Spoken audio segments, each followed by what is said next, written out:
गांव के किनारे एक पुरानी सी झोपड़ी थी जिसका छप्पर बारिश में टपका करता था और दीवारों पर मिट्टी उखड़ी हुई थी। उसी में रहता था सोमू, एक आम सा मछुआरा जिसकी पत्नी गौरी उसकी आर्थिक स्थिति के चलते कभी खुश नहीं रहती थी। जा रहा हूँ। कहाँ जा रहे हो पिताजी? कहाँ जाएंगे तेरे पिताजी बेटा? वही तालाब, वही मछलियाँ, तेरे लिए लड्डू पेड़े लेने जाने से तो रहे। अरे कैसी बातें करती हो गौरी है? जैसा तुम काम करते हो वैसी ही बातें करती हूँ मैं। ये नहीं कि कुछ काम कर लो, इसमें कोई कमाई भी है? अरे अच्छा खासा खाती हो, पीती हो, है, पहनती ओढ़ती हो, लेकिन फिर भी ऐसी बातें करती हो है? ऊपर वाले का धन्यवाद किया करो, कहीं वो नाराज हो गए ना तो ये सब भी हासिल नहीं होगा, बता रहा हूँ। अरे जाओ तुम, दिमाग न खराब करो। हर दिन वही पुराना जाल, पुरानी तालाब। शर्मा के घर में तो नया छप्पर लग गया और तुम अब भी वहीं के वहीं।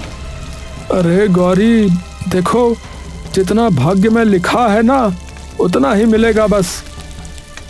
भाग्य भाग्य भाग्य, अगर सब कुछ भाग्य है तो मेहनत किस लिए करते हैं लोग? तू तो बस किस्मत का रोना रोता रहे। सोमू कुछ नहीं बोला। गौरी के ये ताने रोज के थे। सोमू ने अपना जाल उठाया और वो बाहर निकल गया।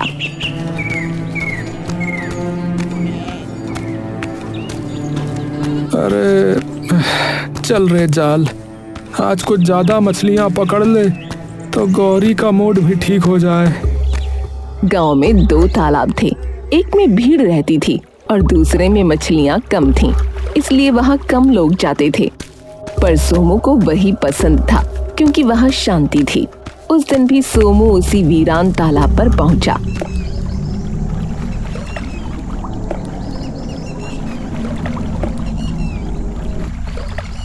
जाल फेंका, इंतजार किया, लेकिन आज कोई मछली नहीं आई।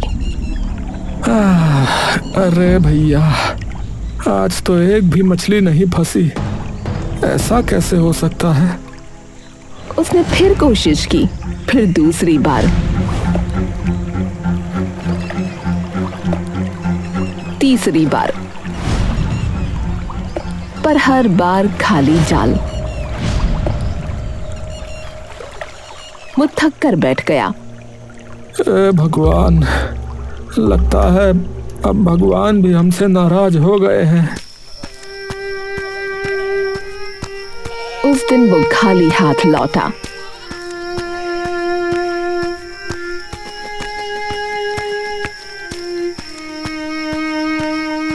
और गौरी के ताने सुनकर सो गया।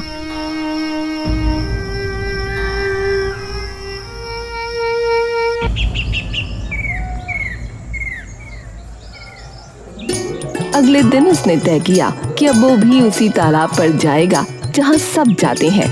उसने उम्मीद के साथ जाल कंधे पर डाला और भीड़ वाले तालाब की तरफ निकल पड़ा।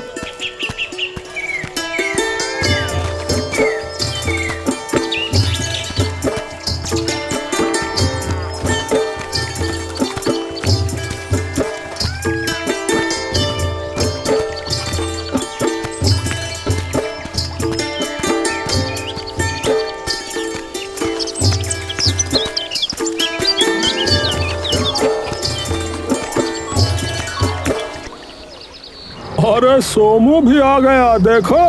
अरे क्या बात भैया, आज हिया का रास्ता कैसे भूल गए? अरे राजू, उधर लगता है मछलियां खत्म हो गई हैं शायद। अरे उधर तो इतने लोग भी नहीं जाते। अरे तुमने अकेले ही मछलियां खत्म कर दी क्या वहाँ? सभी ठहाका लगाते हैं। थोड़ी देर बाद अचानक वहां से भी सारी मछलियां गायब हो गईं। अरे अरे ये क्या भैया?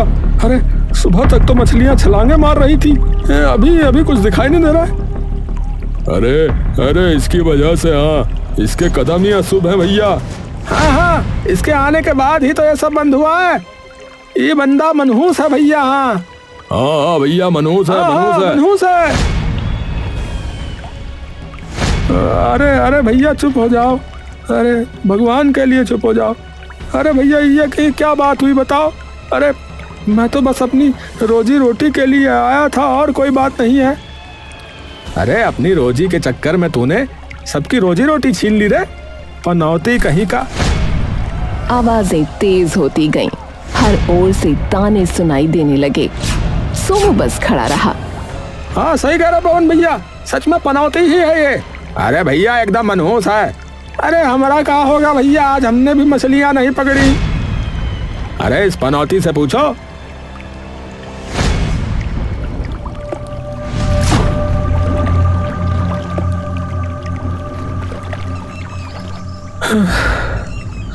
शायद ये लोग सही ही कह रहे हैं। लगता है मैं सच में पनौती ही हूँ।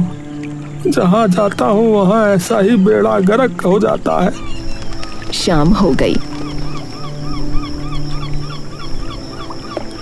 किसी को कुछ हासिल ना हुआ। सोमू भी बेचारा खाली हाथ लौटा और गौरी शुरू हो गई। फिर कुछ नहीं मिला? हर दिन वही खाली डोल लेकर लौट आता है तू। अब बस, मैं अब और नहीं रह सकती इस संघाली में। अरे गौरी, अरे जरा सब्र रख, कल से सब ठीक कर दूंगा। कल? तेरे कल ने तो हमारी जिंदगी ही खा ली।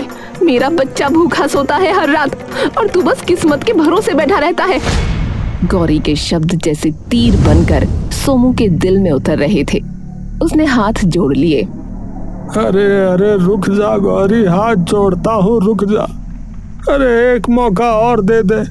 अरे मैं कुछ करके दिखाऊंगा, तू एक मौका और दे दे बस। अब तेरी वादों पर भरोसा नहीं। मैं अपने बच्चे को लेकर मायके जा रही हूँ। गौरी ने अपनी पोटली बांधी और बिना पीछे देखे चली गई।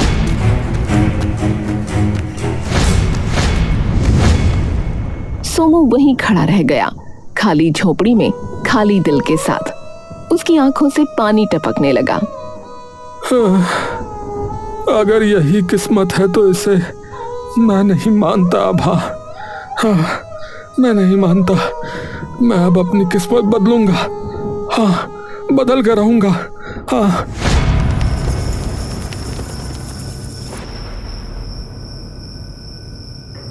उस रात न उसने खाया न वो सोया।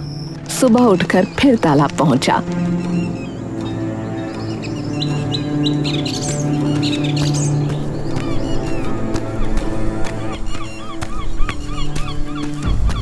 जाल फेंका, घंटों बैठा, लेकिन नतीजा वही सन्नाटा। अब गांव में चर्चा फैल गई थी। अरे भैया सुना है सोमू गया रहा आज फिर से तालाब पर है, सच है का? अले थोलो भैया, अले उसके कदम ना पलते ना, वहाँ तो भी तो बोता है। अरे सच में वो मनहूस है भैया। हाँ, उसके कारण देखो पूरे गांव का धंधा चौपट हो गया। बताओ। वो लोग सोमू को गांव से निकालने की सोचने लगे, जिसके लिए वो सीधा राजा शंकर देव के दरबार में उसे लेकर पहुंच गए।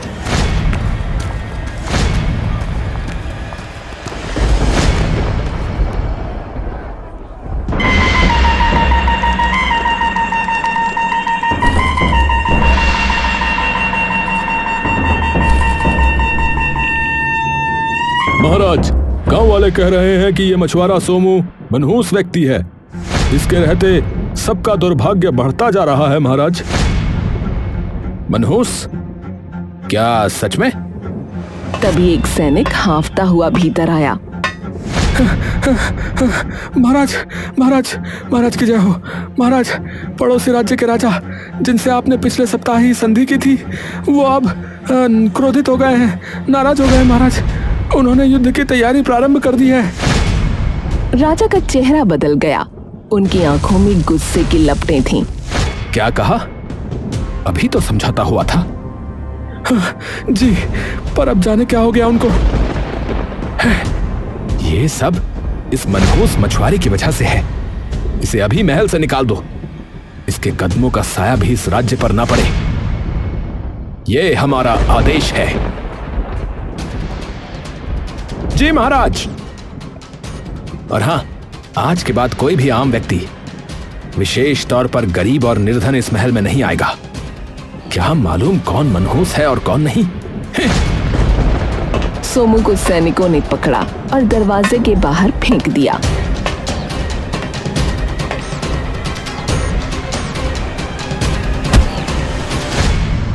वो गिरा, फिर भी कुछ न बोला।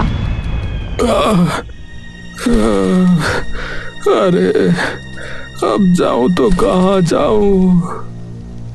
अरे अब तक हम जब चाहते थे तब राजा के पास चले जाते थे। इस मनहूस की वजह से तो जो है अब हमारा राज दरबार का दरवाजा भी बंद हो गया भैया। अब राजा किसी से बात नहीं करेगा, कह दिया है उसने। अरे वैसे तुझे कुछ अजीब नहीं लगा?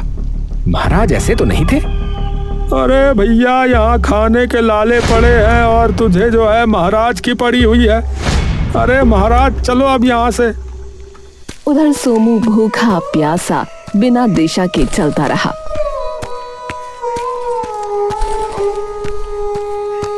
गांव के बाहर जब पहुंचा तो देखा बरगद के नीचे एक बूढ़ा साधु बैठा है। क्या हुआ पुत्र, तुम उदास क्यों हो? प्रणाम बाबा। क्या बताऊं बाबा जी, सब मुझसे नाराज ही हैं। पत्नी छोड़ गई, गांव वाले ताने देते हैं। राजा ने भी मुझे अब निकाल दिया है। लगता है मैं मनहूस व्यक्ति हूँ। भाग्य से भागा नहीं जाता पुत्र, पर कभी कभी भाग्य वही मिलता है जहां कोई जाने का साहस नहीं करता। क्या क्या बोल रहे हैं बाबा जी, थोड़ा समझा के बताइए। देखो पुत्र, गांव के बाहर जो पुराना तालाब है ना, जहां कोई भी नहीं जाता, वहीं आज तुम्हारा भाग्य तुम्हारी प्रतीक्षा कर रहा है। पर बाबा जी वहां तो मछलियां होती ही नहीं है। कभी कभी खाली तालाब में ही खजाने छुपे होते हैं पुत्र। आजमा लो, कर्म तुम्हारा, फल उसका। सोमू ने सर झुका लिया। वो चल पड़ा उसी पुराने तालाब की ओर। तालाब शांत था, हवा ठंडी और शाम ढल रही थी। सोमू ने अपना पुराना फटा हुआ जाल उठाया और पानी में फेंका। अरे भैया चलो देख ही लेते हैं, वैसे भी अब खोने को बचा ही क्या है। थोड़ी देर बाद जब उसने जाल खींचा तो कुछ छोटी मछलियां मिलीं। उसके चेहरे पर कई दिनों के बाद मुस्कान आई।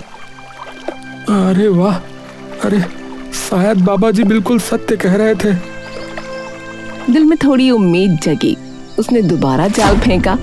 इस बार जब जाल खींचा तो पानी से एक चमकदार रोशनी निकली। सोमू चौंधिया गया। जाल में एक सुनहरी मछली फंसी थी।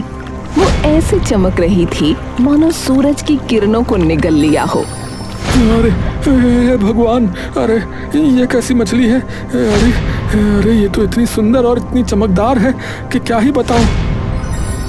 वो झुककर मछली को हाथों में उठा लेता है। मछली की आंखें गहरी नीली थीं और पंख सोने जैसे। अरे अरे वाह, अरे अरे आज तो किस्मत जाग गई। हाँ, सही कहा था बाबा ने। हाँ, पर तभी वो मछली बोल उठी। इतनी जल्दी मुझे अपनी किस्मत मत कहो सोमू। सोमू के हाथ कांप गए। उसने चारों तरफ देखा।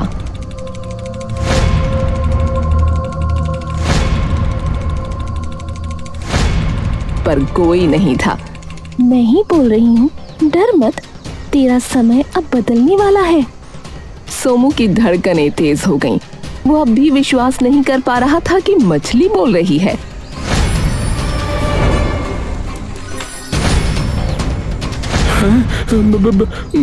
बोलने वाली मछली? अरे ये कैसे संभव है? मुझे मारना मत, मेरी मदद करो, तुम्हारा भाग्य सुधर जाएगा। अरे अरे तुम पहले ये बताओ कि तुम बोल कैसे रही हो। ये कौन सा चमत्कार है? मैंने आज तक तो ऐसा कभी नहीं देखा। और तुमको मुझसे भला कौन सी मदद चाहिए? तुम बस मेरी बात मानो, आगे सब ठीक होगा। लेकिन कुछ नहीं सोमू, मुझे वापस तालाब में छोड़ दो और जंगल में जाओ। वहाँ एक कुटिया है, उसके बाहर एक मूर्ति खड़ी है, हाथ में तलवार लिए। उस मूर्ति की तलवार को इस तालाब के पानी में धोकर वापस उसी मूर्ति को छूना, बस सब ठीक हो जाएगा। लेकिन ऐसा क्यों? ये सब किस लिए? समय आने पर सब जान जाओगे। अब जाओ ना, देर मत करो। सोमू के मन में तूफान था, शक भी, उम्मीद भी। पर जब उसने मछली की नीली आंखों में देखा तो उसमें एक सच्चाई की चमक थी। ठीक है, जैसा जैसा तुम कहती हो मैं वैसा ही करूंगा।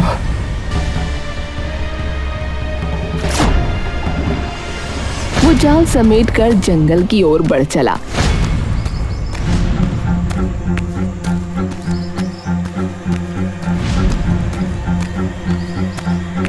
पेड़ों की परछाइयां जमीन पर रेंग रही थीं।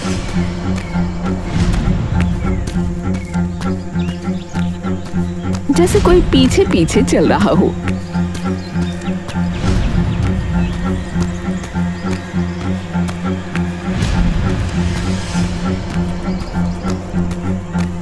काफी देर भटकने के बाद उसने देखा सामने एक टूटी फूटी कुटिया थी।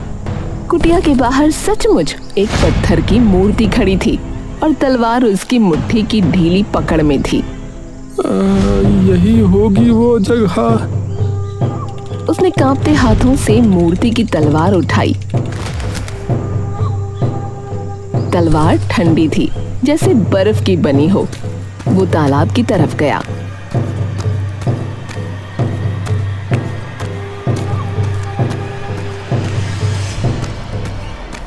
तलवार को पानी में डुबोया। जैसे ही पानी ने तलवार को छुआ, हल्की नीली रोशनी फैल गई। वो तलवार लेकर लौटा। अब बस मूर्ति को छूना बाकी था।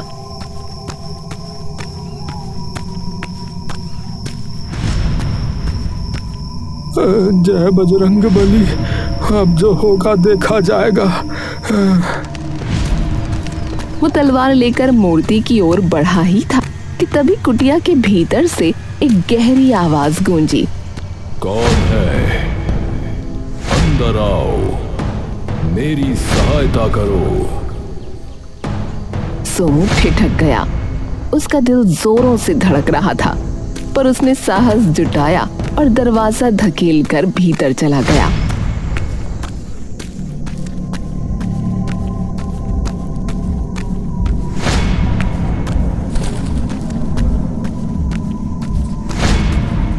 अंदर अंधेरा था। कोनों में मकड़ी के जाले, दीवारों पर पुराने निशान। बीच में एक आदमी रस्सियों से बंधा पड़ा था। अरे तुम कौन हो भाई? मुझे मुक्त कर दो। मैं एक जादूगर हूँ, वही जिसने ये मूर्ति बनाई थी। जादूगर? और वो सुनहरी मछली कौन है? वो एक धोखे की कहानी है। किसी ने मुझसे जादू करवाया था, पर उसने धोखा दिया। का मतलब? देखो, मैं पूरी बात नहीं बता सकता। जादू करवाने वाले ने धोखे से मुझसे ऐसा जादू करवा दिया कि ये सच्चाई अगर मैं किसी को भी बताऊंगा तो राख बन जाऊंगा। अरे भाई, पर ऐसा है तो उसने तुम्हें मारा क्यों नहीं? क्योंकि अगर वो मुझे मारता तो मेरा किया हुआ जादू भी वहीं समाप्त हो जाता ना। इसलिए उसने मुझे इस कुटिया में बंदी बनाकर जीवित रखा। बस मुझे मुक्त कर दो सोमो, आगे का रास्ता तुम स्वयं जान जाओगे। सोमू का मन उलझ गया। फिर भी उसने सोचा जिसने दुख झेला है उसकी मदद करनी ही चाहिए। चलो ठीक है, मैं तुम्हें अभी मुक्त करता हूँ। उसने रस्सियां खोली। जैसे ही आखिरी गांठ खुली, हवा का तेज झोंका आया। धन्यवाद सोमू, धन्यवाद। अब मैं मुक्त हूँ। जाओ, तुम्हारा भाग्य सबसे उत्तम हो। इतना कहकर वो अचानक हवा में विलीन हो गया, जैसे कभी था ही नहीं। सोमू हैरान खड़ा रह गया। अरे कहाँ चला गया? अभी तो यहीं था। हे प्रभु, ये क्या हो रहा है? मुझे तो पता भी नहीं है कि अब करना क्या है मुझे। उसी क्षण उसे मछली की बात याद आई। तलवार को मूर्ति से छूना। उसने तलवार उठाई और मूर्ति के पास गया।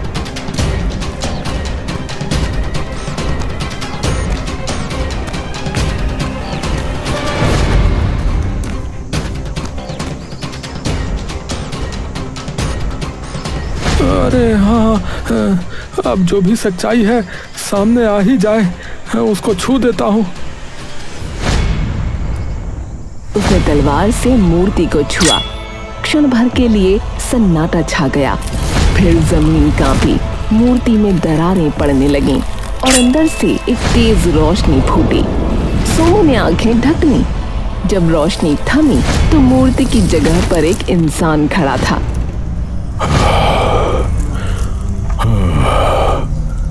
अरे, आखिर किसने मुझे इस शाप से मुक्त किया? अरे महाराज शंकर देव, अरे महाराज, आप यहाँ कैसे? हाँ, मैं ही हूँ। मुझे किसी ने छल से इस रूप में कैद कर दिया था। अरे मतबल, जो महल में है वो असली राजा नहीं है? नहीं सोमू, वो एक बहरूपिया है जिसने मुझे छल से मूर्ति बनाया। परंतु तुमने मुझे मुक्त किया है, इसलिए अब सच का पर्दा उठेगा। चलो, मेरे साथ चलो। अब महल लौटने का समय आ गया है।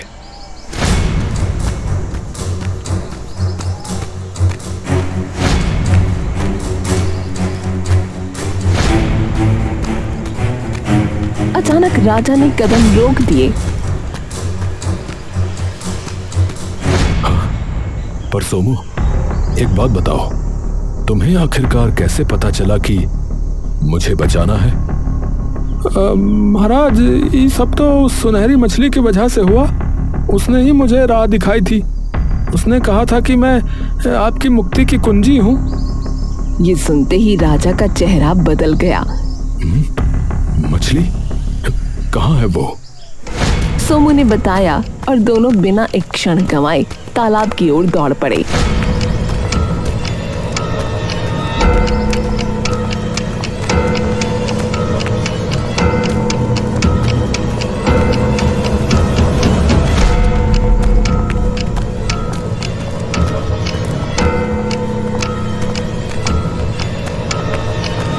दोनों पहुंचे तो देखा वही सुनहरी मछली किनारे तैर रही थी, जैसे किसी का इंतजार कर रही हो।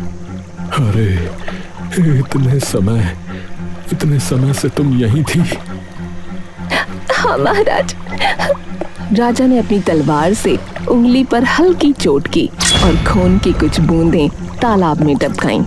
अचानक मछली का शरीर फैलने लगा और कुछ ही पलों में सामने एक स्त्री खड़ी थी।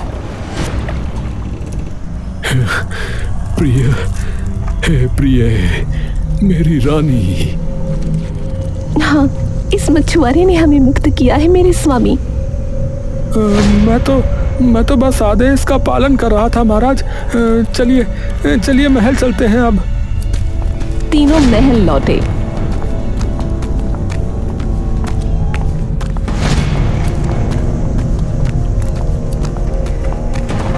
जैसे ही वो अंदर पहुंचे, सबके कदम रुक गए। अरे, ये कौन है बहरूपिया? इसे अंदर किसने आने दिया? बहरूपिया तो तू है रे। मैं हूं असली राजा, शंकरदेव। दरबार में सन्नाटा छा गया। दरबारी एक दूसरे का चेहरा देखने लगे। अरे भैया दो राजा, असली कौन है और नकली कौन? सच छुपाया जा सकता है पर हमेशा के लिए नहीं। यही असली शंकर देव है और सबूत है ये मछुआरा जिसने हमें मुक्ति दिलाई। और तेरी रानी कहाँ है बता जरा। बकवास न कर औरत, वो अपने मायके गई है। ये सब मेरा राज्य छीनने का षड्यंत्र है। सच का पता अभी चल जाएगा। उसने अपने बर्तन में भरा हुआ तालाब का पानी उठाया और एक झटके में उस राजा के चेहरे पर फेंक दिया। अचानक सिंहासन पर बैठे राजा का चेहरा पिघलने लगा। वो चिल्लाया पर उसका रूप बदल गया और नीचे से निकला एक नया चेहरा।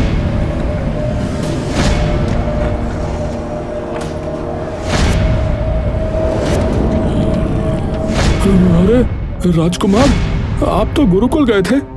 हे भगवान, बेटा तुम हमारे साथ छल करने वाला है। हमारा ही खून था। मैं समझ रहा हूं। इसे भय था कि मैं इसे उत्तराधिकारी नहीं बनाऊंगा, इसी कारणवश इसने ये किया। राजा का अंदाजा बिल्कुल सही था। राजकुमार ने इसीलिए ये किया था। महारानी, मैं राजकुमार को इस राज्य का राजा नहीं बना सकता। वो बहुत ही क्रूर व्यक्ति है। मैं अपनी जनता को तड़पते हुए नहीं देख पाऊंगा। राजा के लिए मैं किसी अच्छे व्यक्ति का चुनाव करूंगा। मुझे गद्दी चाहिए। अगर पिताजी ने ना दी तो मैं छीन लूंगा। अब न्याय होगा।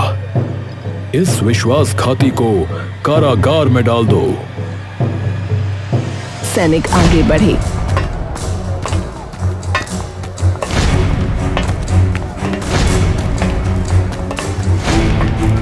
राजकुमार को घसीटते हुए ले गए।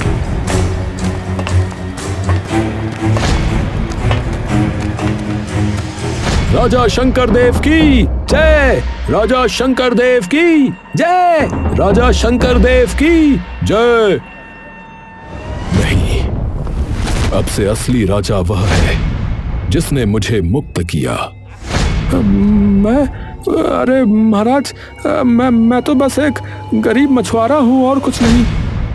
तुम्हारी सच्चाई और साहस ने वो कर दिखाया जो सेनाएं नहीं कर सकी।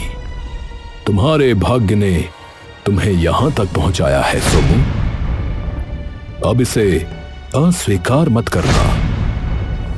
पर मेरा भाग्य तो ऐसा है महाराज कि जिस तालाब पे मैं पहुंचा वहां मछलियां ही गायब हो गई। वो आपका भाग्य नहीं, हमारे नकली राजा की करतूत थी। उन्होंने एक ऐसी औषधि डलवाई थी ताकि तालाब सूख जाए और वो उसे अपने काम में ला सके। क्या? अब तो मान गए ना सोमू अपने भाग्य को। आज से तुम इस राज्य के रखवाले हो, क्योंकि सच्चा राजा वही है जिसके हृदय में दया और सत्य बसता हो। उसी पल दूर गांव में बैठी गौरी तक ये खबर पहुंची। वो दौड़ी दौड़ी महल पहुंची।